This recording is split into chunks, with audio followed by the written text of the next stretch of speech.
Hi guys, welcome to the AlwayzGamezTV Podcast, episode 14. The date is the 23rd of January 2014, the first podcast of the year. So, I'm Roger Knowles, I don't know if I mentioned that. I'm joined by Luke. Hello. I'm joined by Karl. Hey. And we're joined by Mark. Hello. The first time on the podcast. Yep, long time listener, first time caller. Of course. Can't be that long, should we? So how is everybody? How was everybody's Christmas and New Year? And did we get up to much?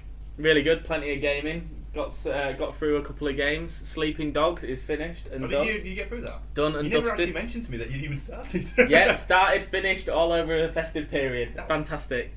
Loved it. Great storyline. Really good. I've got something because I went out to you, didn't I? And yeah. What did it appeal to? Did you say you enjoyed it? I think it was a very good cheap substitute to Grand Theft Auto. Mm-hmm. It was really good, and the storyline throughout, really enjoyed it. Because you were always a big fan of how would you get the name wrong? Shenmue? Yeah, from the Dreamcast. Shenmue. That's the one. That's the one. And it's like a blend of that with Grand Theft Auto, and that's right. I thought what's that appeal to? I like the combat within it. It's a lot more. It didn't actually do as well when it got released as a lot of the games, or what it should have done. In all honesty, it seemed to get a bit of a flat response. Yeah, some of the fighting was like quite intricate. You could, it was button combos and that was really. Admittedly, I only played about an hour of it myself, so it's one of those sort of games where I had it, but just never really picked up. You guys played? Yeah, I'm not on Sleeping Dogs, I know. No, it's very much a GTA sort of style, isn't it? Yeah, Open world, stealing cars, fighting, drugs. Yeah, in that. Yeah, motorbikes. Yeah. That's it. that was it, really. Yeah. Just didn't fly any planes, but. Did you manage to complete Beyond Two Souls? Beyond Two Souls has been completed.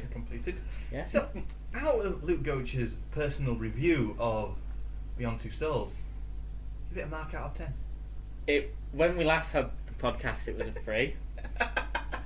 Yep. It has now reached an overall score of 5.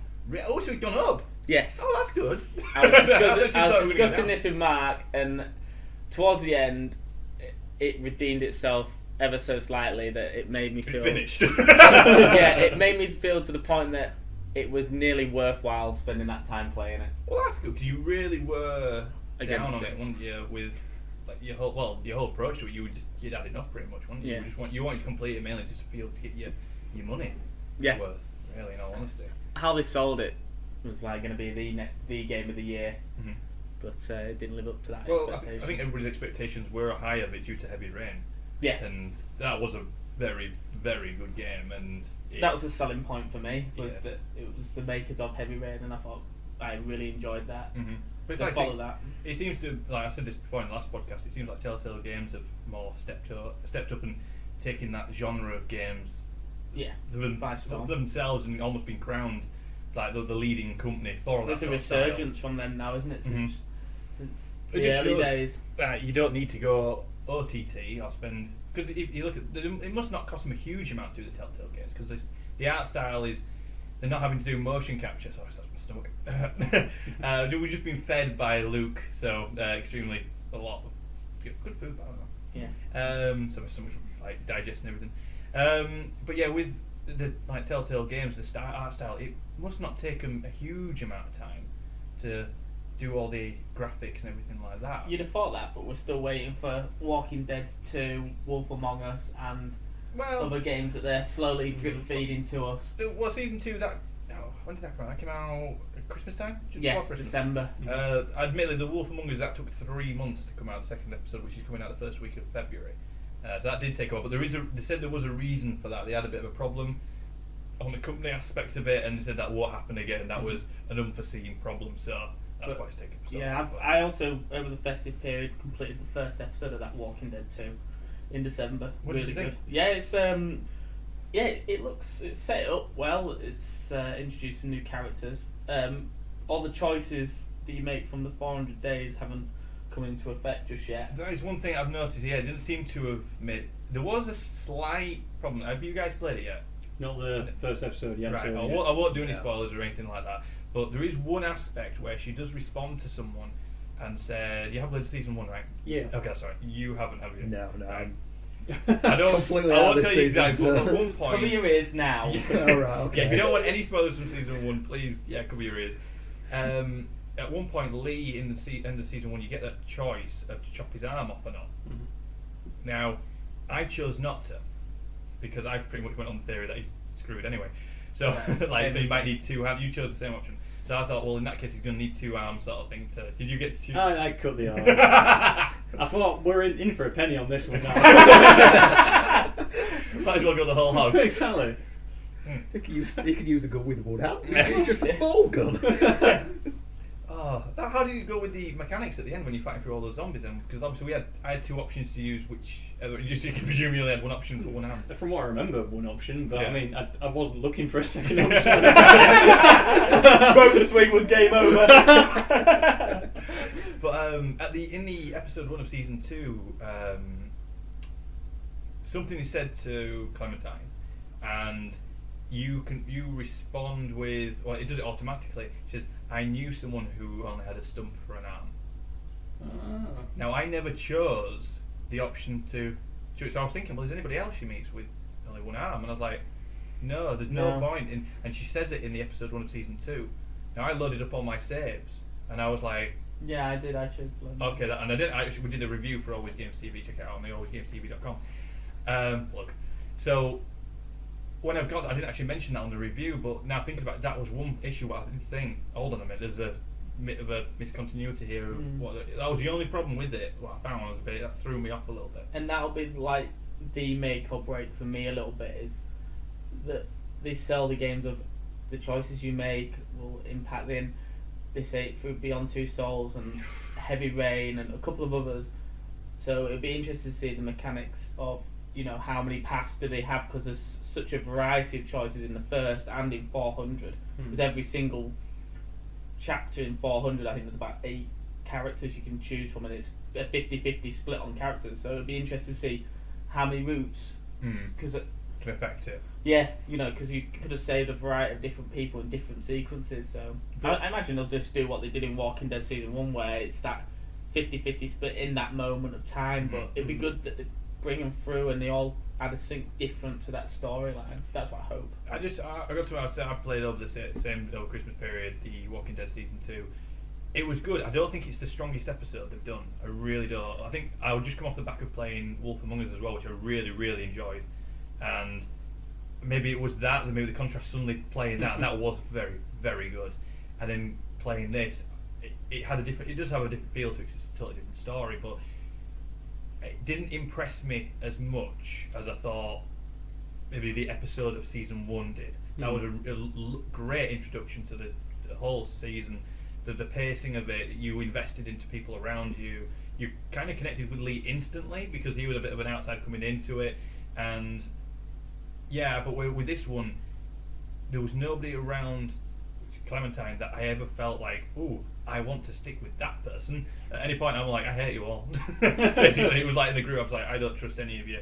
I'm on my own. Well, maybe they're trying to do that on purpose, but I just felt a bit, I don't feel as invested. I feel more invested in the main character, but with anybody else around me, I didn't really want to save any of them. If it came to it, I'd just be like, oh, you'll do. Whoever's got the biggest gun. But it's one aspect of it which I was a bit, maybe not disappointed, just a bit, okay, let's see how it goes. But yeah, I don't think it was the strongest episode. But Karl, how about yourself? Not that much gaming done over Christmas. No, not huge amounts. Just carried on. Picking up. So Black Flag. Back on what is it? Skyrim. You said you went on the other night, didn't you? Yeah, picked up the PC again. Yeah. You went for a moment of relaxation and you went into Skyrim. Yeah. Wait till Oculus Rift comes out. You're going to be like, just to invest yourself into the world, just be walking around, gardening. You'll be fine. Well, yeah. No, I've taken a slightly different route on Skyrim than normal. Normally, I'm an archer. Give me a bow, I'll hit anything as far away as you want to put it.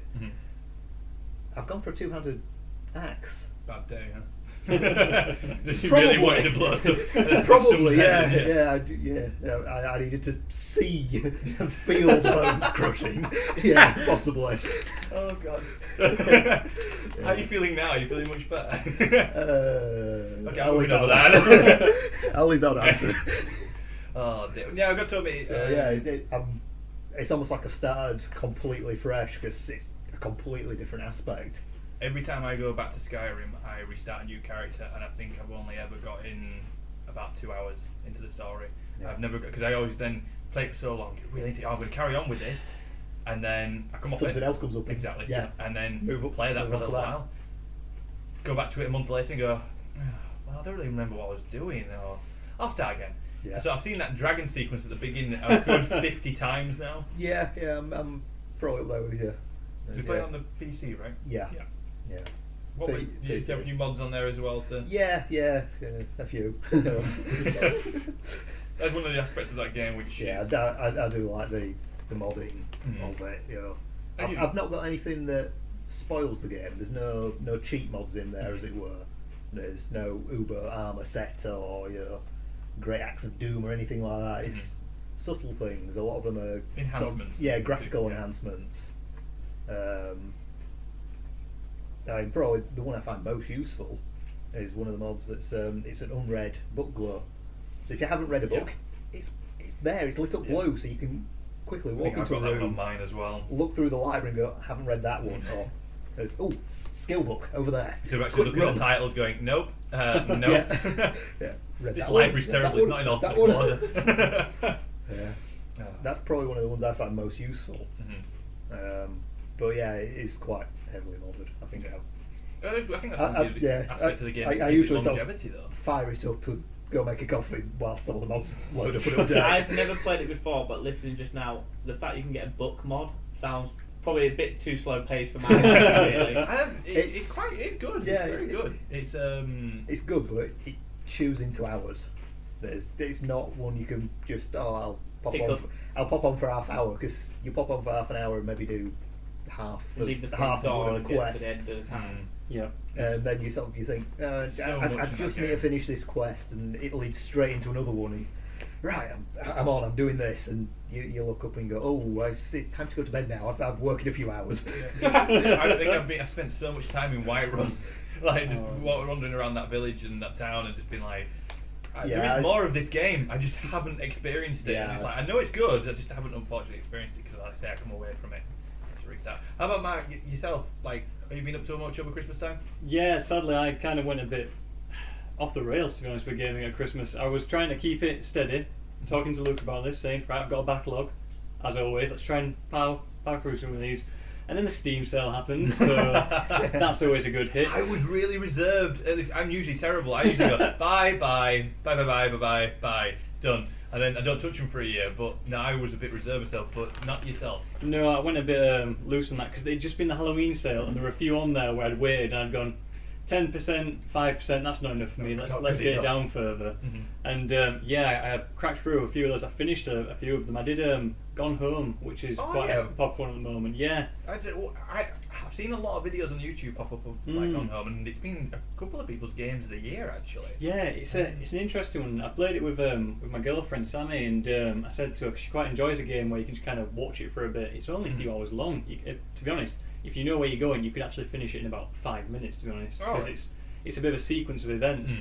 There's no talking about things like The Walking Dead and Heavy Rain and things like that. It's a very story-based game. Yeah. There's no action in it. There's anything like that. Your only controls you have are looking around, walking, and I think when you click on things, you've got a bit of physics, so you can throw them and chuck them. You don't ever need to, but it makes you feel better just to mess a room up by accident. It's just like, nah. Exactly. Yeah, you're having a bad day. Let's have a rockstar moment and throw it around. That one was great. But it's a funny game, because it sets you in a strange narrative where you arrive home, so that's the name of the game kind of thing, and you're telling the story back from the perspective of a female. I've forgotten her name, so I called her a female. And you go into this house and no one's there. It's your mum and dad's house, and you've got a younger sister. And you keep on, every time you kind of touch like a flag, we'll call it in the game, you get a bit more diary read aloud to you. And basically just keep going through all the different rooms to get to the end of it, which tells a full story. And it's got a slight twist kind of thing to it. I mean, I won't spoil anything like that in case you get around to playing or anything like that. And it is an interesting game, but I would not say it's game of the year. Stuff like this has been done before, and generally better in my opinion. Like, I'd rather play something like Walking Dead, where you've got a choice, the story changes, you've got a bit of action. It's quite a linear sort of progression sort of thing through it. Yeah, it's very similar to well, it's not actually. It's even easier than that. I was going to go like back to the real like adventure games like Monkey Island and things like that, where you can only do it one set way. Yeah. But they've got, you know, the depth of I need to solve this puzzle. This is literally a case. I think the hardest puzzle you have to solve is you get a bit of a map at some point, which is strange for your house. Where is the toilet? But yeah, that was all right. We powered through that. We did because Sammy played this with me as well. She likes horror games, and we did Amnesia: A Machine for Pigs. Oh, see, I haven't gone near Amnesia yet. I'd done when it was last Halloween. I did some Nights of Horror videos, and I think the last one I did was Outlast. Yeah, which is Amnesia very similar to that? It is, because I got Outlast as well. Oh, yeah. I haven't finished that yet. I'm about halfway through. But Amnesia, yeah, because I finished the first one. For a week after playing Outlast. I was like, I'm not right good with horror. I used to be really good with them. Sorry, carry on. Oh no, it's all good. Everyone likes a bit of horror.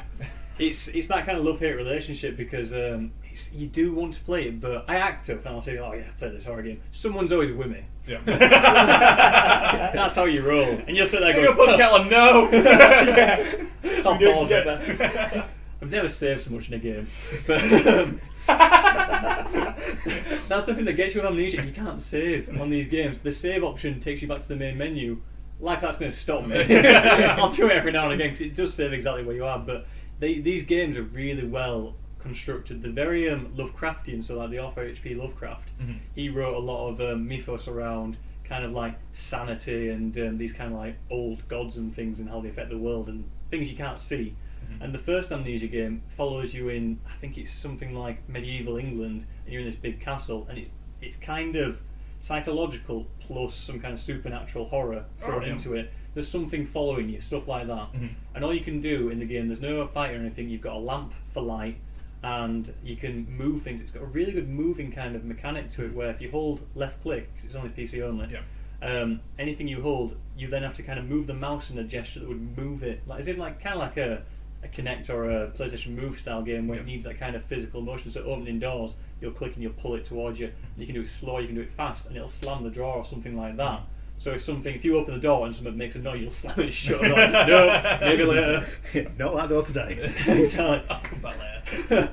It's very similar to early Half-Life 2 style puzzles, where it's that kind of I need to put some weight on here to move this and etc. A bit of physics based then. So yeah. Yeah. Which is nice, and again, it's from the perspective of the character you play, because both the first Amnesia, The Dark Descent, and A Machine for Pigs, you play a man who you don't seem to remember. I think that's the point of the game. Both of that, we've got amnesia, but it's very much put the pieces of the story together game. So you'll keep getting a bit further. Crazy stuff will start happening. You'll be babbing it, and then literally you'll go, oh, so that's that, and you'll get a bit deeper. And it was a good game, though I won't lie, the ending did leave us a bit, It's not very long, it's about, again, 4, maybe 5 hours long, so it's good to power through, because you don't want to play for longer than that, because when it does scare, you are quite worried. Normally it's one of those scares where nothing actually happens, so it's building you, like Outlast is quite jump scares, I noticed, it's very much... Well, I actually snipped it at the beginning of the video what I did for it, and it's me opening a door and then just screaming because the door slammed back on me. I was like, ah! Luckily, everybody in the house was asleep, so it was just like, oh, Roger's recording again, it's fine. Who's that woman screaming? Oh, it's Roger. But yeah, no, good to a bit. It seems to be coming in more games like that, like going back to the old style survival horror, not giving you any weapons, making it so then I guess it is like quite a linear story again, but it's like setups, but you don't feel like it's a setup. You know what I mean? It's like building you. It's like a film, and steadily building up to that moment. And then it's like bang, and you get it, and it's like it seems to be going more and more like that as games. I think it's as indie games are becoming more of a big thing.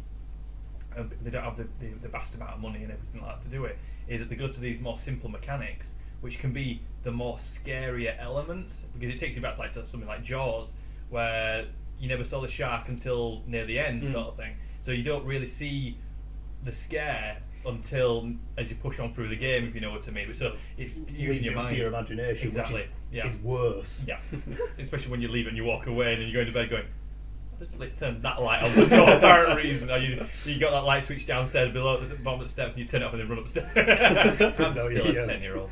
You don't turn your bedroom light. You run upstairs, turn the bedroom light on. Now I run downstairs and turn the bedroom the light off. You watch me. So you do quite a bit of PC gaming then? Yeah. Generally, I like to try and start with the PC where possible. If it's not available on that, I'll go to where it is. Like mainly, I try and keep it PC, Nintendo, and handhelds, just to get that kind of overall feel for things. But you have to get the consoles for the exclusives. Yeah. Like what we were talking about earlier with Metal Gear Solid. Yeah. Like you need to get those because there's no comparison. I would say the new one. I think it is going to be literally cross-platform. I think it's the first time. At least they're going to release it cross-platform at the same time as well. Yeah. Whereas all the other ones, I think it was number 4 only came out for PlayStation 3. Yeah, just PlayStation 3. Whereas the other ones, I think eventually went up onto Xbox 360, did they? They went on to Xbox One. The Subsistence and I forget what the other one was. 'Cause I know it's Metal Gear Solid 2 and 3. The second versions of both went onto the Xbox, and the first Metal Gear Solid got ported to the GameCube with the Metal Gear Solid 2 engines, Twin Snakes. Yeah. That's it. Yeah. You quite like your Twin Snakes. I like Twin Snakes. There's always debate of like which one was the better Metal Gear Solid. I was always the PS1 version. I was like, no, that's the original. But you got into more the Twin Snakes. Yeah, okay. I sort of came in at Twin Snakes. Right. The Metal Gear 1 story, but with the Metal Gear 2 control system, worked better for me. So you didn't mind the cutscenes where Solid Snake is jumping onto a missile then? There was some rather, It did push the realms of reality. Or the best one where it was in the original was in the cell with the DARPA chief, and in the original he just goes and hides behind the door. In this one, he's in the corner in the ceiling, held by his hand. You're there going, okay. A bit more agile. Who invited Spider-Man with him? Just like in the corner, and just like hiding behind the door will have done. I particularly like the first time you meet the ninja on that. The video for that is that is quite good. That is a good video. That is a pretty good one. And that is one aspect of it where I will say that. Yeah, that was the jumping off missiles. Snake's good, but he's not that good, I'm afraid. Yeah, it did push it a little bit, didn't it? So they tried to make it more movie-esque, didn't they? Yeah, they were playing on the Hollywood aspect. But anyway, it was a good introduction for someone who came in a bit late on the series. Well, as long as you enjoyed it, that was the main thing. I got the story, so I understood what happened in number 2. That's the main thing. Oh, so the new. I think March. Did I say March earlier? Yeah, March. Yeah, it's March time when the Ground Zeroes is coming out, and we've mentioned before that probably be the console seller for you, Luke. Yeah. So for Mark, what would you say? You haven't got a PlayStation 4 yet, is that right? No, that's right. Yeah. So what would tip you over the edge to buy the next gen? It's going to be Metal Gear, to be fair, because I want Ground Zeroes. To be honest, I'm more excited about the Phantom Pain side of it. I really want to find out more about what he's kind of hinting at there. Well, it sounded like to me that I thought the Phantom Pain was going to be all one game, with including the Ground Zeroes. I thought the Ground Zeroes was going to be one game, with the Phantom Pain bit with it, and then I thought they'd just changed the title of the game. It makes me wonder that if he's suddenly realised that creating the whole game is going to take him a lot longer than he originally planned. So he was like, well, the first bit's done. So what we'll do is we'll just release that as a standalone, and then the Phantom Pain will be the part 2 version of the game. Now, what makes me concerned is, like, again, I said this before the podcast, is that he's gonna. I think. Well, you've seen pre-orders for the Ground Zeroes around about £30 or something like that. What makes me concerned is that the Phantom Pain then is going to be £60 on its own, which then in that case, well, like for a PlayStation 4 game, they're averaging about $59.99. Standalone, doesn't it? Yeah. So it's going to be like £90 for the full.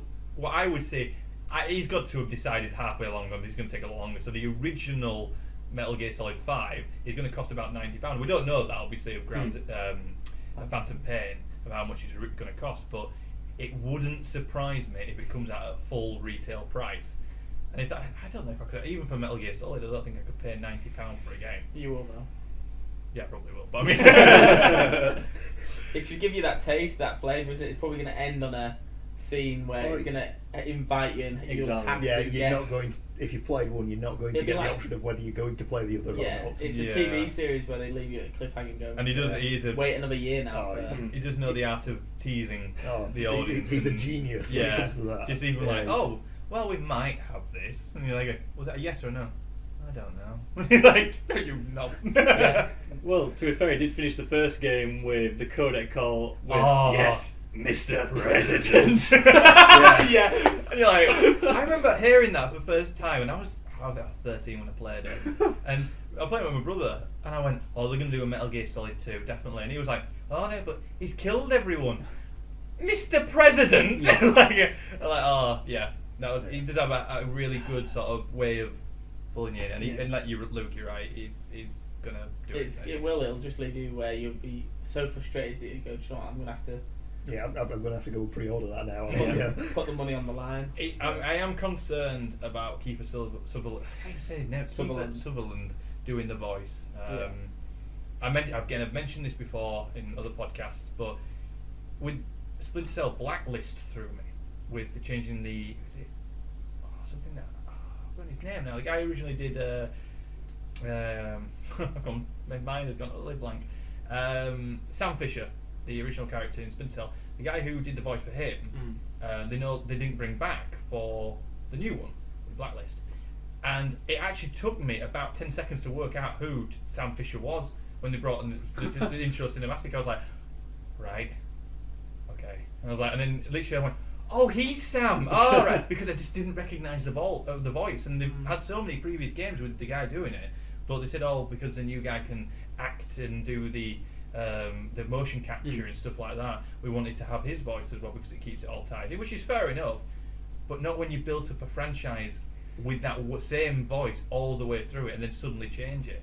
That's when it becomes a bit... Do you think they brought Keith in to appeal to a wider audience though? Because he's relevant, he's out there, and obviously a huge hit with the 24 series. It's like a face to the game, isn't it? It's like trying to brought it up to people who are not gamers. Franchising Metal Gear, do you know, to really maximise. I know, but it's reach. not David Hayter. No, but if you ask how many people knew David Hayter, or how many people know Keith Sutherland? Yeah, that's true. You're gonna go. Yeah, you oh, know. he does it. Yeah. Oh, I mean, look at Beyond Two Souls. We were like, oh wow, I don't know. She's called the one out of Juno. Yeah, and now you think And the Green Goblin. Yeah, exactly. That's all I bought. That's what I said. There was Green Goblin doing this. But straight away you're like, oh, drawing you in because of the names. You think, oh, this is interesting, dynamic. You've got actors playing the characters. You know, it must be better. And if people read the typo, oh, Keith Sutherland doing voiceover, oh, you know, if you're a fan, you're going to get drawn in, even if the genre game might not have appealed to you, or you might not have had a lot of exposure to it.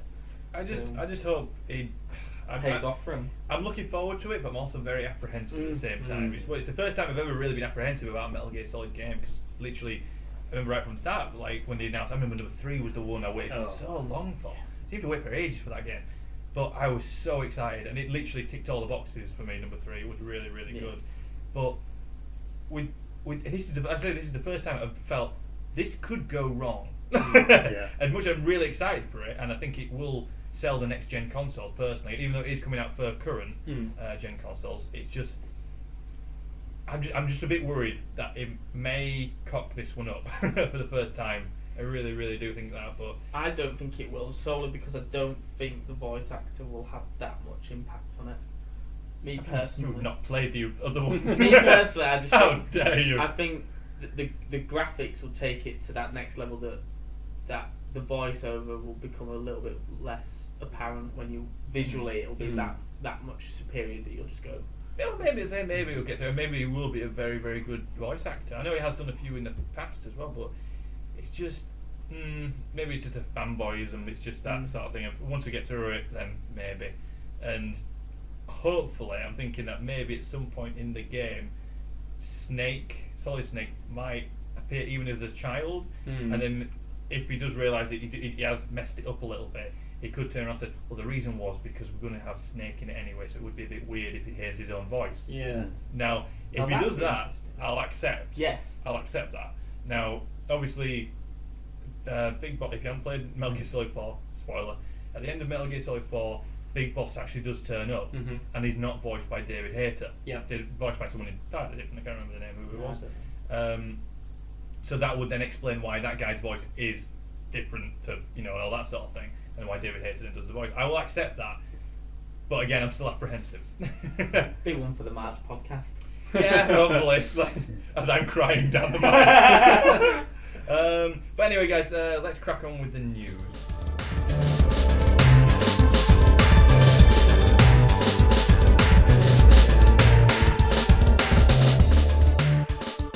So, starting off the first news article, the Steam machines were announced at CES by Gabe Newell showing them off.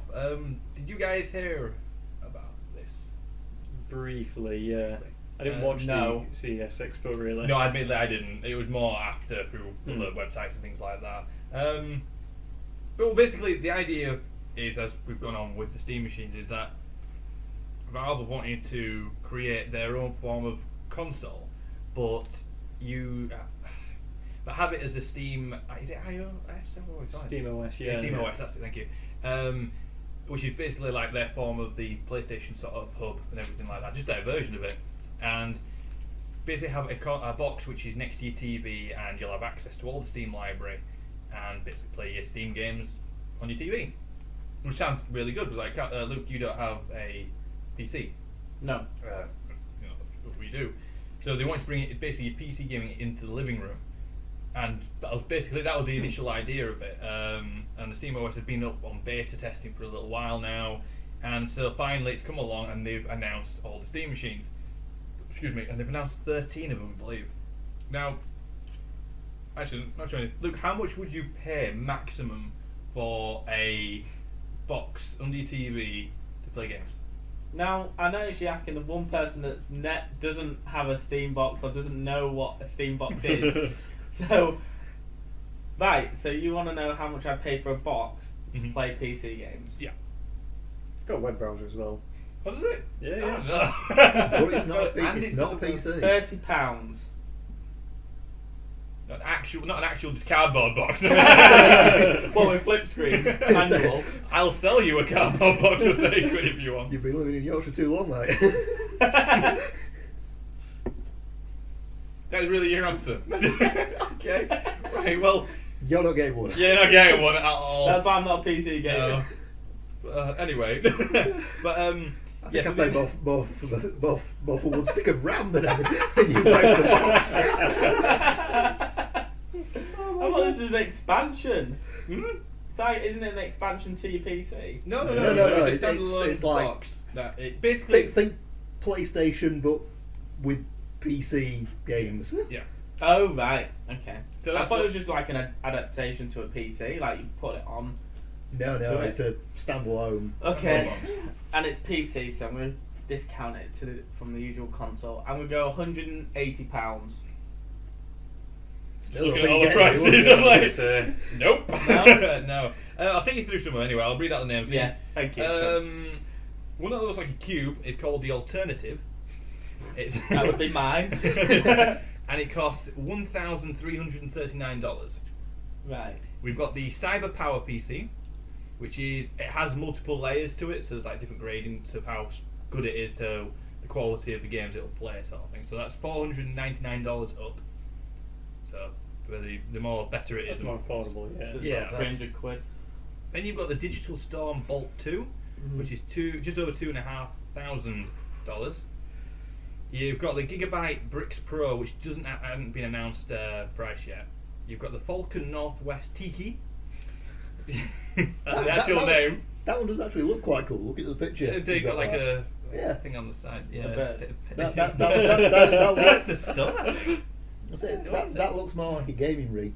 Yeah, like a With little the- mini tower. Yeah. That's between $1,799 and $6,000. Ooh. Ouch. You got to be stupid to pay that. Yeah. I buy power, all one word. IBI power, if you want to say. It's $499 and up, depending on, like gradient of how powerful it is. Material.net. That looks like a safe. Yeah, it does look like a safe. Again, just over $1,000 for that one. The Origin PC Chronos. That's again, it's configurable, but the price hasn't been announced for that one. The Next Spa. Price not being confirmed yet. The Scan NC10, which is just over $1,000 as well. The Web Hallen which is just $1,499, and the Zotac, which is $599. And then there's also the Alienware one, but I don't think they've announced the price for that one. No, that was like quite recent news was the Alienware one, wasn't it? Because they were saying you can't upgrade that. They're going to release a different model. Annually, aren't they? Yes. So the Alienware box will not be upgradable, like you say, and they're releasing a better version every year. Yeah. Because we can afford to pay Alienware so much. They're so cheap, you know. Yeah. If you like your Apple products, just go Alienware. Yeah. Oh, God. But yeah, so any of those pick your fancy? No. That is just what pricing structure is that even based on? That's all over Probably the place. what's in the box. There's no consistency. Well, you would think, but I'm No. trying to find one because I do know that one's got a fairly decent graphics card, but its actual processor is from a phone. Yeah, I mean, to put into perspective, recently I was looking at cards again because I wanted to upgrade mine. Mm-hmm. And because I use an NVIDIA GTX 560 Ti, and that I'll plays. pretend that I know what that means. Okay. And Karl that, nod. that plays most. I'm going to say Xbox 360 PS3 level games, so any ports like that, full, maxed out 1080p, absolutely fine, no problems. Some of the later games, The Witcher 2 and Crysis 3, higher and higher settings, it's starting to buckle a bit. We're on like high settings, 1080p still. And so I was looking at a 770 card, which was about 250 quid just for the graphics card. Wow. But the best ones you can get at the moment, give or take, like depending how best you really want to go, they range between about the most affordable ones about $450, and that's with a copy of Battlefield 4, which is meant to be a good deal. But then don't laugh too much. the ones above that then are about £800-900. So that's why like some of Titan these, and stuff like that. yeah, Titan, yeah, exactly. Yeah. But these, like when you view them again, like on a hierarchy You're or impressed something with that, power wise, you they just seem like twice as powerful. So I mean, because a lot of people, they'll take the card they've got, get a new one, put them together, like if it's Sly or SLI if it's Nvidia, or you can do Crossfire if it's Radeon, but you don't get much more power from that, and you kind of have to get a bigger power supply unit anyway. And admittedly, about 4 or 5 months ago, I upgraded mine. I think I got the GTX 660. oh yeah, that's good. Yeah, and then it literally, I had my PC. I couldn't. The power supply wouldn't take anything more. Yeah. I got to a point where I was getting a little bit worried getting it. I was like, it's going to be close to taking it in, and literally it just powers it. And I've just got to keep an eye on the temperature of my PC now. Yeah. And have everything, but it seems to be running all right and everything like that. So which one have you got then? So it's a 660 I've got, which is Mine's a 560 Ti. So the 560 was the models before the 600s, but the Ti was kind of like the more affordable version that was slightly faster. So it's a bit more like a 580. yeah. But we're talking now. That's probably a 2.5-year-old card now. So it's had its day kind of thing. Yeah. But because until recently with the PS4 and the Xbox One, there wasn't really much need to be upgrading because there wasn't really coming out. But I mean, graphics cards are more affordable. I like the idea of the Steam boxes because they are upgradable as well. That's the point, isn't it? That was the idea of that you would basically open it up and be like, "Roll, I need this to upgrade." Let's say a graphics card or RAM and that, and you could literally be. It would be Almost like you colour code everything. You're right. I want to upgrade how pretty it looks, so I need to pull the blue bit out and swap it for another blue bit. It's basically that. It's the idea of as opposed to sort of PC upgrades. You do need a bit of upgradable knowledge. PCs, but to a more mass market, because it is quite niche being able to say, to be able to say, "Oh, well, I want to upgrade this on my PC," where a lot of people will be like, "I just don't know where to start," so they'll take it into a shop.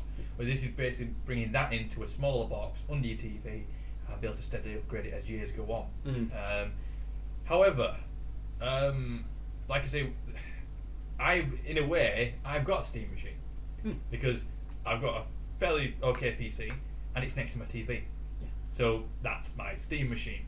So this doesn't actually appeal to me in the slightest, spending this amount of money on a box which is going to go on my TV. Would you guys consider picking up a Steam machine? At the moment, I wouldn't, because from looking at the operating system itself, similar to like you can do that and more with a current PC with a different operating system on there, because this is Linux based, I believe, and so it's very, very stripped back. You can't dual boot with it. I've heard it doesn't work properly if you try and have Windows on it as well, so you'd have to have it just for that bit of gaming stuff, which is fine because apparently there's going to be apps for it as well. So you might get YouTube and Twitter and stuff a bit easier on it or whatever. But the only way it would appeal to me is, I find with PC games it's very expensive overall, because that's what puts people off. I mean, I imagine that's probably why you've not read it before. There's a lot of educating on it, spending on it, and then the one advantage to it is that the games do come through cheaper. Oh yeah, that's one thing. Like you said with the Steam sales and things like that, ridiculous. You pick up I think it was like the last game I picked up, what was it now?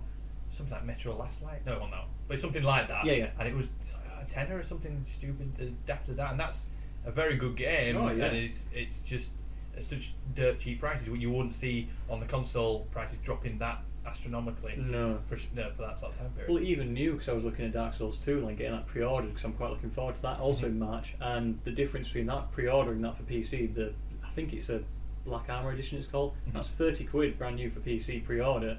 It's at least 40 for the PS3. Yeah. And it's just that difference to begin with there, that if you kept adding on those £10 per game, if you play enough games, you kind of pay for it, because then you use your PC for other stuff as well, like just general things. But it's that point then on, the games aren't made specifically for your PC. Even if they start on PC and get ported to consoles, they've been fully tested for your console. So you put Black Ops 2 or something like that onto your PS3, that's running at optimum frame rate, resolution, everything's been tested, tweaked, bugs, all the rest of it. You put it on your PC, you're straight in them forums saying, why is my sound a bit funny on this one? I've just upgraded my sound card. Have you got the latest drivers? I've got the latest drivers. I'll try this now. Oh, sometimes I'm on massive frame rate and I get a massive drop. Oh, the shading effects on your card isn't very good, and it's that's because literally that's what fantastic about console gaming. You put your game in, it works. Yeah. Admittedly, when it doesn't work, that's when the big problem is. Like, and also things like multiplayer with the console. Everyone's running on the same platform. Yeah. You've not got someone who's got this amazing gaming rig, £2,000 or £3,000 worth. Yeah. Against Joe Blogs, who's Joe Blogs, who is he's built it himself. He knows all about it, but. It's it's can't still afford affordable. That massive, But so that's basically what the Steam Machine, the idea was, that it would be bringing it to the more mass market, there'd be in competition with the consoles. However, looking at what they've announced, I don't think I don't even know how to approach it, because it's like well, they're not competitive, are they? On price? Oh, no. Not in the slightest. Like, there is obviously there is a couple of, like $500. I say they're somewhere around the gaming rig type price. If you're going to compete gaming rigs. PlayStation, Xbox, your household consoles, then you need to go You need a under console the price. price. You don't want to be going slightly above, but going our games long term. Because the average gamer will pick up the most popular, and they don't buy games, churn them through lots. They just stick to what they know. Whereas, like you said, your investment over time. If you're playing 5 games, but even you said your backlog with games, how many you've got. Yeah. Well, I actually went onto Steam the other day to check how many games we've got. Over 110 games. Yeah. I think I've played about a third of them. But the appeal to the PC at the moment to you is that, like you said, they're competitive on price with games. Yeah. But if the pricing on the console alone is anything to demonstrate what they could be like going forward with games, that's why to me it's foreign territory. Whereas I know I am with a PlayStation or an Xbox, and I think that's why. Well, that's what I thought. Like, this was the idea, was to try and make it as easy and as streamlined as possible. But I think the first problem is that there's that many different looking ones. Well, you can't look at it and go, "Oh, that's a Steam machine." It just looks like a very small PC. Yeah. And I think that scares people. They're like, initially, it's like, well, I feel there's almost too much choice. This is a Steam machine. Like, it looks like this this. is It a does PlayStation this. 4. Yeah. This is an Xbox. Yeah. This is a Steam machine. Yeah. It should be like the situation where, I think I mentioned this to Frog, who did the Pokemon articles. We were chatting on the phone, and I said it would have been better if Valve, it would cost them more, they'd taken it in house and built, let's say, 5 machines themselves, and they do it with a 10-star rating system, right? And what you do is your cheapest one, which, let's say, will be probably, I'd make it so you could even get it so it's a little bit less than a console price, if you could. It needs to be. And that would be, let's call that the 1-star or the 2-star Steam machine. And then the one which is slightly more than a console would be the 5-star, whatever, something like that. So you would gradually go up, and then you would know, well, that's a 3-star, and my machine is equivalent to this sort of star rating, blah, blah, blah, blah. And then when you go onto the UI of it, it'll tell you what the current rating is compared to the rest of them which have been released. Yeah. as time goes on, say a year down the line, they decide that they're going to bring out a brand new 10-star rating Steam machine, which is the better one. All the others get nudged down one. Mm-hmm. A bit like the iPhones and everything like that. Everything gets nudged down, and eventually the bottom end ones drop off over a year or 2 or 3 years, something like that. If you've got a 1-star one, eventually you're going to have to upgrade it, and it'll be rated like on a PC. You get your rating system. It'll be rated on the UI of your Steam machine, and it'll also then, if you want to look into it, it'll tell you what you need to improve to get it up to this next rating. 5 stars or whatever. And that's how I would have done it. And it would make it so then you could technically got a PC, but in a console form. And I just think with all these different looking ones and different specs, different prices, they haven't taken a step forward away from the PC sort of style. For me, my final opinion will be, I would relate this exactly to mobile phones. HTC described as being best camera, this, that, and the other, over the iPhone, over the Samsung, better. If you're really into your intricate details and brilliant. But why did the consumer market go with your Samsungs and the Apples? And that's, for me, that's why I'd never go for one of these, because of the console role. Xbox and PlayStation is your Apple, iPhones, and your Samsung, and this is your, the graphics might be slightly better, but so many people go, whoa, well, what's different? Why should I change what I know to go to something completely different, never been seen before, that might be slightly better? But all my online friends play with that, so yes, stay with what I know. Yeah, stay with what makes you feel comfortable. Yeah, which again, I don't think they've changed anybody's perception on that. I think one of the interesting things I'd like to find out is what the control system will be.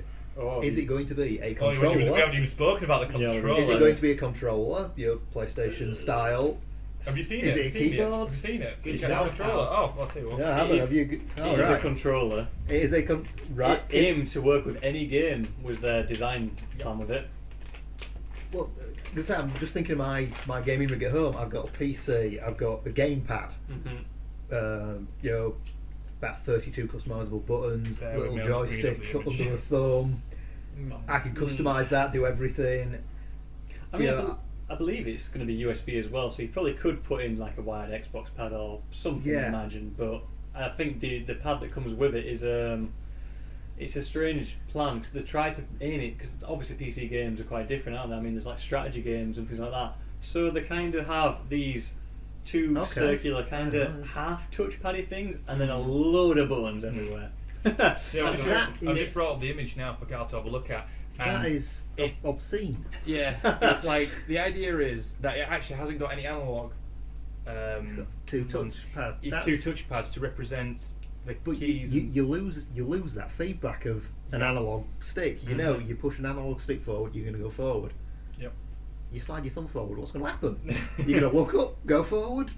It's going, that's turn around what 3 the control times. is going to be like. That is. It's an interesting idea. I like the idea. You can see they're going to be trying to be innovative. Innovative, yeah. Thank you. But to pay potentially up to $6,000 to do so, it isn't going to draw me in, and I can pretty much speak for the mass market. Have you seen the image, Luke? I've seen it. Yeah, I've seen it. Yeah. I think the one thing that Steam/Valve really dropped the ball with the Steam box idea was that it's great to get people involved in buying something nice and simple. Like you say, they've got a lot of choice, but I mean, there are a lot of Android phones with all this choice, and people still do pick one and try one. When they like it, they buy the more expensive one, so they might get past that issue. The problem is the marketing behind it. I mean, they've not really started or anything like that. Well, no, it is still the very early stages. Yeah, I mean, these are tests, are they, builds and things. But the problem I have with it is they don't really make loads and loads of games anymore. I mean, they've had 4 big franchises, none of which have got past the 2nd game, Half-Life. Now, it also make me wonder. They did say that it's not going to get launched with Half-Life 3. Yeah. Now, it makes me wonder that if they do launch, and maybe it's a bit of a lackluster launch, do you think they'll just release Half-Life 3? I don't think that would save it, because I think the problem is they're trying to get people in, and it's the same problem Nintendo had with the Wii U, is rather than going, hey guys, look at our new console, this game looks great, like they did with every other console before it. So let's say Mario on the Nintendo 64, you went, oh my god, it's 3D, this looks amazing, this is so different to what I played Nintendo before. With the Wii U, they kind of just went, It's slightly better looking. Yeah, You've a got little bit better. tablet, which you've also got, but you can't do tablet things on it. Mm-hmm. And so they confuse all the market in there. With this, they're going to say, you can play all these games on it. And they'll go, what kind of games? They'll go, PC games. And if you go, well, I don't play PC games, that's not going to reel them in. You really want to get a big hit And like you're not The going to Witcher pull 3. in the people who have already got PC because they've already got PCs. Exactly. Yeah. You want a game that looks good. Because the thing is, right, this is the big thing with PlayStation 4 and Xbox One at the moment. Anyone who bought one at launch needed a game to justify your purchase as well. And so you wanted to know, like we talked earlier about launch titles being a bit lacklustre this time. Still some good ones, but nothing amazing. Someone at work said to me one day, oh, I've seen that, I've forgotten what it's called, Rise, is it, on the Xbox One? Oh, yes, the Roman sort of game. Yeah, which to me looks like a slightly interactive cutscene that's about 2 hours long or something that's like what that. it's very much like. Yeah, I didn't want to pay 60 quid for that, so I wouldn't ever go near that.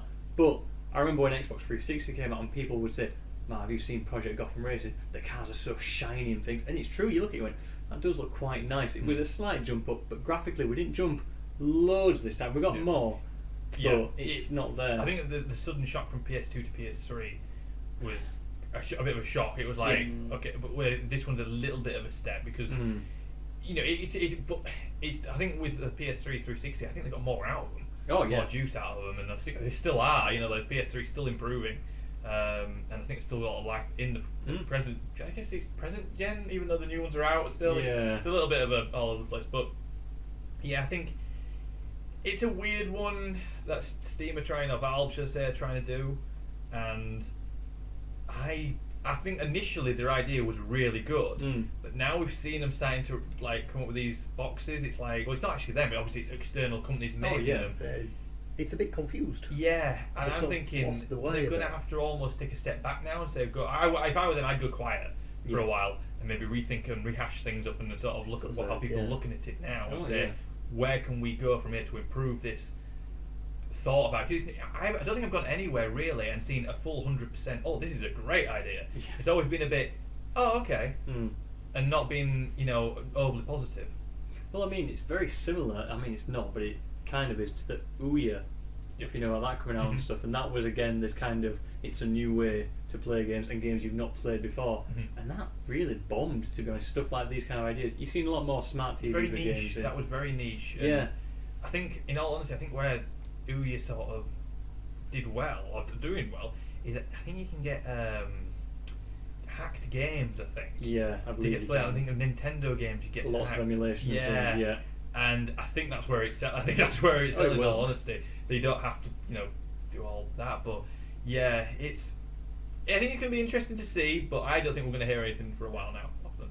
But anyway, moving on to the next one. But yeah, so the next story is the announcement of PlayStation Now at CES by Sony, which is going to be a form of streaming service for past games onto your PlayStation 4, PlayStation 3, or pretty much any device which is connected to the internet, it seems.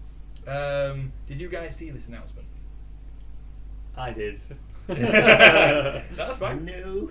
And there wasn't an article on AlwayzGamezTV. I didn't know if you guys had checked that. Have you? Yeah, it flashed up on obviously newsfeed and Twitter, and I kind of, that's nice. That's nice. Moving on.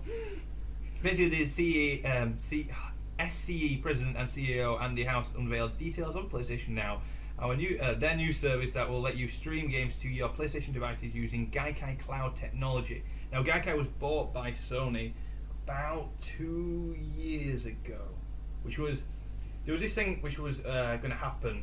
I think it was going to take over, which is Now Live. On Live. That's it. Yeah. Thank you. And it was going to be like destroy everything. It was going to be like this was going to be the future, where you would not actually need to have a disc, you would not need to have a console. You will only need like a box the size of your fist, and it would stream HD games down through the wire of your internet, and that's it. Didn't quite take off as well as they hoped, because then they realised that nobody had really amazing internet to be able to do it. And then there was Gaikai, which came out, which was bought by Sony, and now Sony has taken that technology, which has been rumoured for a while now, and they're going to do their own streaming service. So it's going to be a form of like Netflix, but for games. So if you have your PlayStation 4, you could play The Last of Us without actually buying the disc. Okay. So it's just like the PlayStation Store then. Well, yeah. Kind of, but because you don't need the hardware relating to it. So, like, I've got a Vita, and I'd go, because I've not played The Last of Us yet, that's still on my to-do list, which is sinful, to be honest. But I could quite happily, because I've not even paid for it, I could pick up my Vita, go onto this on PlayStation Now store and go, oh, I'll rent this for today or the service or however long they let you have it for, a couple of quid, and then if I had fast enough internet, like fibre optic or something, I'd have it straight on my Vita screen and just be playing it with my Vita. So Okay. I wouldn't need a PS3, I wouldn't need anything else to take that with me. Yeah. If you had a Bravia TV or something, you use your PlayStation 4 pad straight to that. Yeah, you'll be able to play it on your TV, like do things like that and access. So was it? They said that possibly iPads and things like that could have Yeah, access to it as tablets. well. So if you've got anything that can just kind of stream the image and you've got a pad that can somehow connect to that, you can just play it anywhere. So it kind of brings PlayStation out of the hardware limitations. So you go, oh, I've got an Xbox 360, I would like to play Metal Gear Solid. You could potentially just go, oh, I'll rent it for a month. It's all, but that's where I think we're going to hit the speed bump of the internet connection, because obviously we don't have the speed to be able Fibre to. optic. Yeah, which you hope. Which is coming out, I'll just set the game off buffering. I'll come back to it in half an hour, and I'll come back from work. I might be able to play the first 10 minutes. But yeah, it's basically, and also it meant to solve the problem of downloading as well. Which you don't meant to download it, meant to happen instantly, which it won't happen at its present moment. But also it does solve the issue of backwards compatibility. Because obviously PlayStation 4 isn't backwards compatible. There's a lot of people coming from 360 over to PlayStation 4 and, like say, haven't played The Last of Us and Uncharted and things like that, and could possibly pay a subscription. Yeah, they could come into a series like Metal Gear at the next, fans of pay. They could come in at that and go, actually, this is all right. I want to go back to the start and you could follow it all the way PS1 through. game, the PS1 stream game. it all the way through. Yeah. Good idea, as opposed to having to buy 3 consoles. I think it's a nice step. I think it's a nice, if they can pull it off. This is again, I guess it's the if and buts and see what happens in the future situation. But I think it's a nice step. I think it's a good step, and hopefully, keep fingers crossed, they test the hell out of it and don't just release it onto the mass market and then hit a load of problems. Again, I guess in some ways, look, you're more the softcore gamer. So does this? That's not a bad thing. You like your Call of Duties and your FIFAs. Yes. Mainstream. Mainstream, isn't it? Not Mainstream. softcore. Sorry, softcore. I like to call it softcore. I like to call it mainstream. We stop at heavy pain. You don't sit there with your eyes bleeding doing that, I must finish this level or this game. Yeah. Anyway, but yeah, so you are the mainstream gamer. Does this appeal to you? Yes, it would. Yes, I imagine it would appeal to me. Apart from, like you say, the internet issue, I think that would be the main thing. Would you be willing to pay the subscription fee to be on top of your PlayStation Plus? Because obviously, I'm presuming they're going to be separate. You'd have your PlayStation Plus subscription, and then you would have PlayStation Now subscription. I think the only way they'll do it is if they can make it really cheap, and second of all, make sure that they don't get the issue where, it's like iTunes, where you can get other companies ripping them off, and because otherwise people could upload games, I guess, and do bits and pieces, and there's that potential. I don't know. Like you say, it's a very early concept, and I'm open to new stuff apart from that. I think PC console. I guess but yeah, with the backwards compatibility system, I guess I like that. I've still got PS2, I've still got PS1, PS2, PS3. So really, in all honesty, I could just plug in my console and play these games anyway. But that's the thing, you could do. I could, you couldn't. But I don't. I think the hassle of having to unbox an old console, plug it in, and set it all up, and well, there's the hassle, but there's also, like, depending how far back you go with games. I mean, PS1, it's debatable because our TVs now, they're out the HD, that most of them are at least 60 hertz. Whereas back when they were all CRT, the fatter TVs, because of the tubes in there, they were capped at 50 because we're PAL region, which is stupid. But because of that, if you tried playing some of your games now, they can look quite bad. Yes, they don't age very well. The quality of them does drop. It used to be slightly pixelated back then. You put that on a 1080 it just screen, stretches and messes it up. Yeah. So I think one of the things I did hear about one of it, the preview of the PlayStation Now was someone said, and I'm sorry I can't like copyright or claim the site. I don't know who I'm actually quoting or anything here. They said that when they tested it in person on the TV, they were testing The Last of Us, and they said it looked a bit rough around the edges. So I imagine the image actually streaming to you probably isn't actually full resolution. They might lower it to help it stream through. Yeah. Where they said when they did it on the Vita, it looked a lot nicer. Obviously, it's a smaller screen, so a lower resolution does still look just as sharp. So I think that might actually help out with some of the like issues that stuff like OnLive had. So I think they were probably going, look how good this looks, because they had supercomputers in a warehouse blasting this thing out for you and whatever resolution you wanted. And then you pressed a button and you had to wait 5 seconds for your character to jump or something. Yeah. It would get something to do with the feedback, wasn't it? Of the sending the signal and sending it back, and like that was very complicated for me. But it's if they can pull it off, this is a fantastic piece of sort of and add to your Sony. I think I think in all honesty, it's one hell of a thing that they're going to try and do, and it's going to pull on the resources of it. But if they can pull it off, I think I'd be chuffed. I got to make. I'm just thinking back. There's a game that I used to love on the PlayStation 2, which Luke introduced me to, the Champions of Norath. Now I still have that on the PlayStation 2, and it's one of my most favourite games of all time. And now, if I can play that on my PlayStation 4 at reasonable sort of viewing, resolution, I would probably even just pay for this for that. Yeah, as daft as it sounds, knowing that like our mates come round, we sit down, link up our PlayStation 4 controllers, and play some old school local co-op. I'd be happy to do that. Yeah. But again, it's one of the sort of wait and see situations and see what happens in the future. Yeah. And the next actual story was something I personally put in because it was a Alien Isolation announcement by Sega. Now I am a huge Aliens fanboy when it comes to it, and massive geek when it comes to sci-fi. And they've announced by development by Creative Assembly that the new first-person survival horror game, which will be coming out at the back end of 2014, all being well. Have you guys seen this announcement at all? I've like read some bits of delay it. every time I say it. Me and Karl keep saying no, and Matt goes yes because I read a lot of things, but I only briefly read it.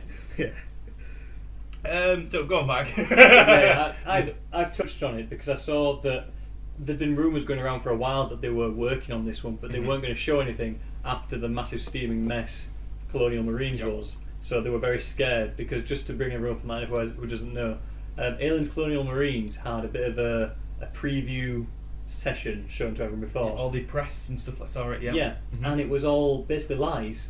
I mean, I'm not going to try and make friends with a company or anything like that, so I'll just say it's just lies. No, go for it. The gameplay that actually came out afterwards wasn't the same thing. So what they'd shown you made you go, oh, this game looks great, I'll buy this. But it might as well have been like when you were young and you showed you a toy advert and the toy was bloody karate chopping through a tree or something. And it doesn't do that. This game was being sold as you to say, oh, it's going to be a great None of the Aliens gameplay game. footage that was shown was actually used at any point in the actual game. Yeah. But then with this one now they've waited, so it's actually in-game, real game footage they're showing you this time, like not quote-unquote, it's real. And it's bringing it back to its roots. I mean, correct me if I'm wrong, is it just one alien that's in this game? Yes, they literally focused on the fact that because going back to the idea of the original 1979 Ridley Scott film, where it's like say one alien and it's you, and you do not fight the alien. If you do, 9 times out of 10 you will die. But they're going into this idea of which again we mentioned Amnesia and Outlast, and it's a very similar style of that first-person survival horror. And it just seems very visually, very visually, and shadows and that build-up, and the idea of like again that old style of filmmaking, which doesn't seem to happen anymore. That they don't show you really the monster or anything like that. It's a slow build-up process, and it seems like they're going to go down that fashion a bit. But they've also gone into the explain some of the mechanics of the actual alien itself and the AI. And they said that when you do a playthrough, it learns off your playing style, and when you play you might do multiple playthroughs of the game, but it will learn randomly at different stages. So for example, you might do like you like quite often, for example, you might approach a room and leg it to the doorway. Now on your first time of doing that it might work, on the second time it might work, on the third time it probably won't, because the alien knows you're going to do it. So as you run, it'll just step out in front of you, or it'll grab you from the ceiling, or it'll be prepared for you or waiting. But it might have got you when you did it first time. In the second room, it might get you on the next playthrough because it's learned differently at different paces. So it's like a different sort of. It's got a natural progression and a natural way of learning in the AI, which I think is an interesting sort of system of bringing it into a survival sort of situation, a horror situation. And I actually found from another website. I found that when they were doing testing, there was a situation which happened. I'll read it out to you. It's like during the playtest, one of the testers stood by a desk for around 7 minutes, and the dev team were worried. It was due to him having. They were worried that it was due to him having trouble working out where to go or fumbling with the mechanics. They asked him what was wrong. He said that he knew that the xenomorph was in the area and was watching, and he was trying to watch its patrol routes, trying to work out a pattern, then realised there wasn't one. Thus, was trying to decide what to do next. So he was trying to do the old school sort of Metal Gear Solid, was watching the path of the AI. Watch the guards. At some point, a gap will open up in the pattern, and you run for it. Mm-hmm. So it was like there also has a quote here that in Alien Isolation, we have taken the series back to the roots of Ridley Scott's 1979 movie, the original survival horror, said Alistair Hogue, the creative lead. Our alien is truly terrifying creature, and intelligent as he is, hostile, relentless, brutal, and unstoppable. This is the alien game fans of the series have always wanted. So hopefully, this could be. I'm just really excited. I just love Alien. I know it's like very different to the other stories, but I'm just a giddy little kipper for this one. I really am, and it looks gorgeous. It really, really does. And apparently, they got sent as well from the original producers of the film from 1979 the 3 terabyte worth of image and footage that was never actually used in the original film. So they've taken the ideas from that and put it into this game as well. And they also said that they wouldn't use any technology which could have been used for ideas in the original film. So nothing past 1979, such as touchscreens or anything like that, is allowed to be used visually within the game. If it wasn't in the film, you won't see it in the game. Yeah. So it's going to be the old style of like DOS, like Which I think it's good. I'm glad to see that they're hopefully going to try and bring back the franchise and redeem itself, like I say, after Colonial Marines, because that was a steaming pile of crap. It's unbelievably bad, and how this, like I say, screwed pretty much people over because they basically lied to the audience. So.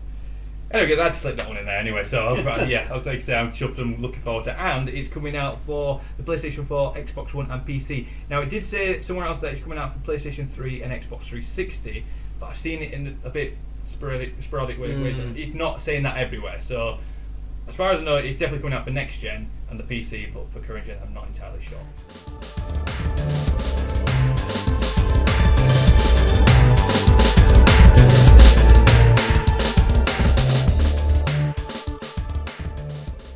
Right, giving you a rundown of the UK Top 10 chart. At number 10, Aliens Colonial Marines. Now? We'll get back to that. Okay. At number 9, Grand Theft Auto 5. At number 8, Minecraft Xbox 360 Edition. At number 7, Need for Speed Rivals. At number 6, Killzone Shadowfall. At number 5, Lego Marvel Superheroes. At number 4, Assassin's Creed 4 Black Flag. At number 3, Battlefield 4. At number 2, Call of Duty Ghost. And at number 1, still FIFA 14. Stop smiling. So yeah, pretty standard except for the Aliens Colonial Marines. I don't know how that keeps cropping in. It's done it about 6 times now, coming in at number 10.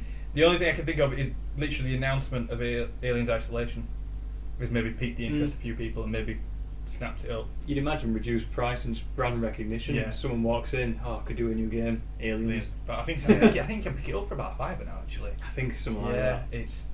That's dirty. That shouldn't be in at number 10. I'm sorry. As much I'm not being biased, Rob, but God. Right. So also giving you a bit of a rundown of what's coming up in the next couple of weeks. On the 28th, which is Next week. tomorrow. No, 28th of January. No, 23rd today. 23rd. Yes, that's right. Sorry.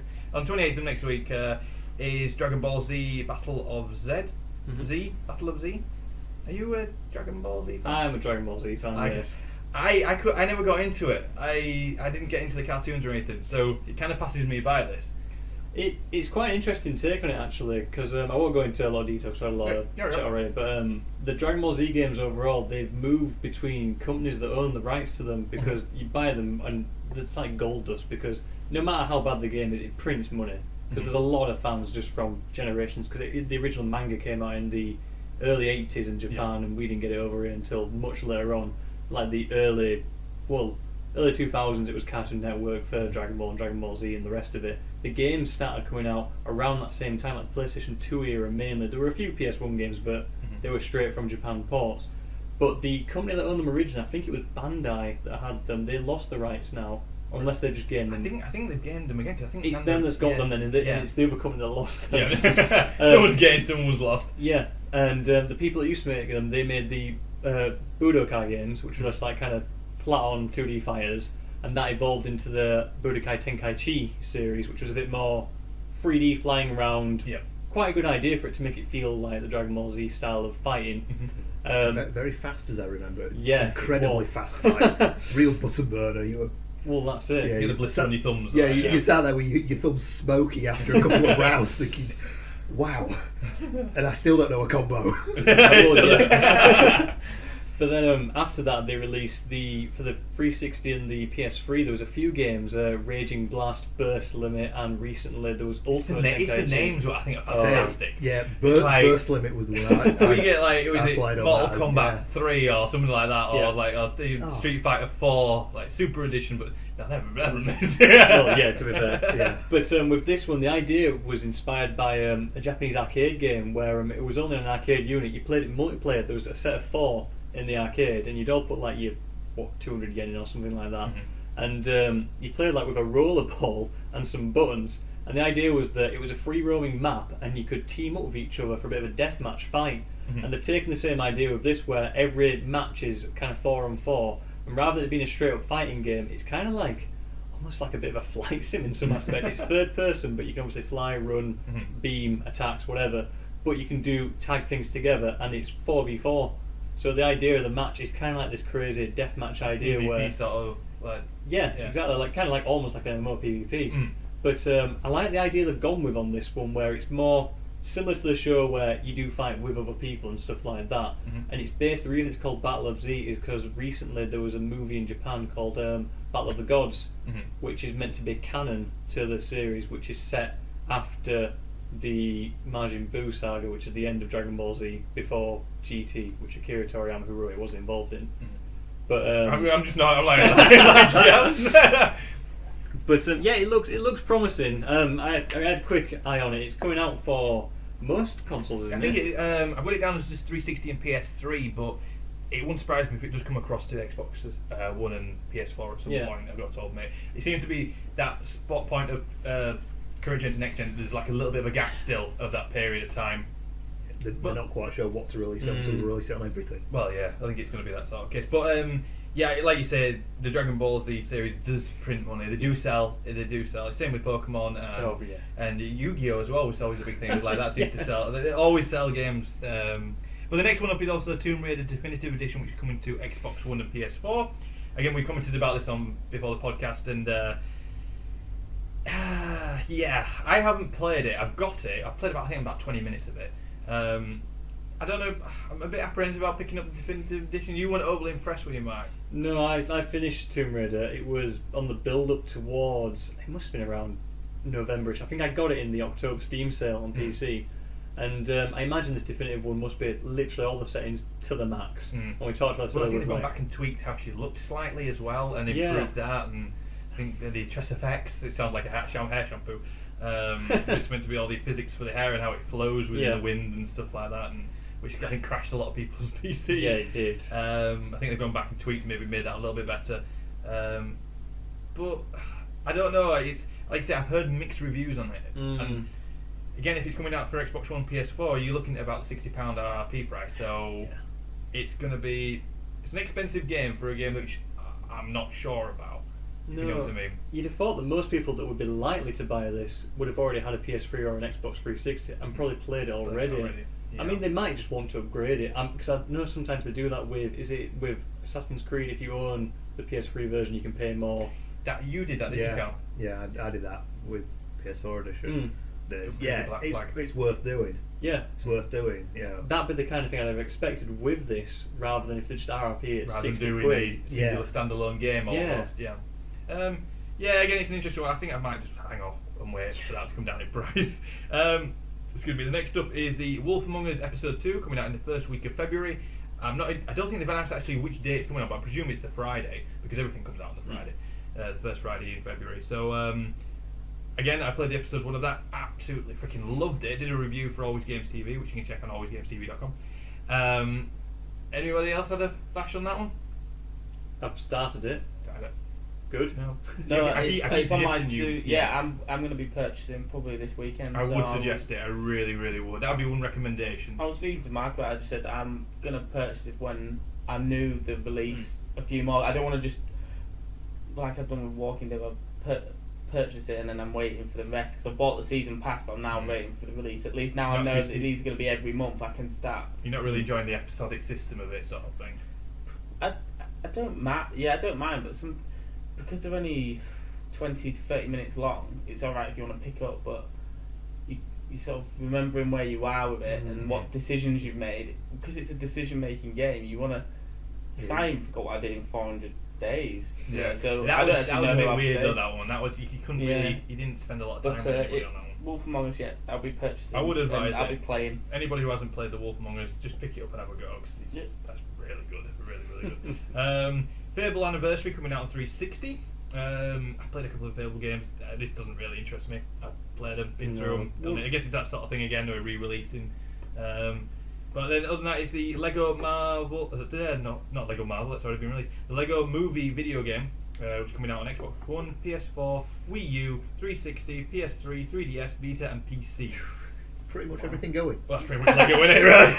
That's what they always do. Yeah, I think that's just they do. Well, obviously it's a Lego Movie game, which is obviously being released at cinemas as well, and everything like that, which is obviously a full tie-in and everything like that. But so yeah, so other than that, it's fairly quiet until we get to March when it comes to releases, including Dark Souls 2 and Metal Gear Solid, which I think, in honesty, just those two alone is going to sap all my time and everything.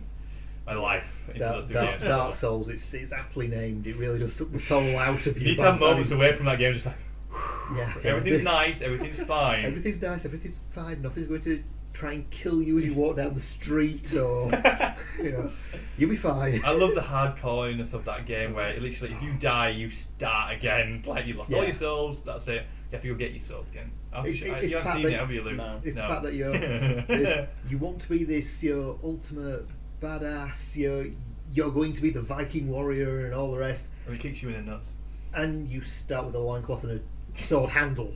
And you go, I'm missing a bit. There's a lot missing. Where is it? Yeah. But other than that, guys, I'm sorry it's another long podcast. Thanks very much for joining us, Mike. It's been great having you this week. Like I say, some of the questions we've been asking, looking around at Luke and Karl, have given me lost looks. But anyway. Thanks, Rog. No worries. It's good to have you here as well, Luke. Yeah. But no, thank you very much for joining us. It's been good fun. No, thanks for having me.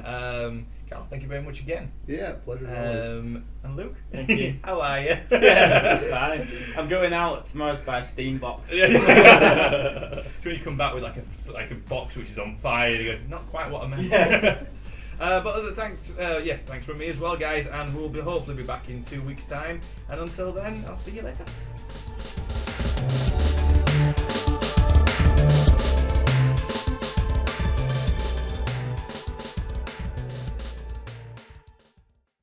No. Right. Good. No, we'll go straight in. Oh, right then. Also, Mike, you'll suddenly realise how many times I have to redo the first beginning bit. Okay. Hi, welcome to AlwayzGamezTV. Right then. Been a little while since I've done this now. Hi guys, welcome to AlwayzGamezTV. My name's Roger Knowles, and give me a minute. Yeah. Take two.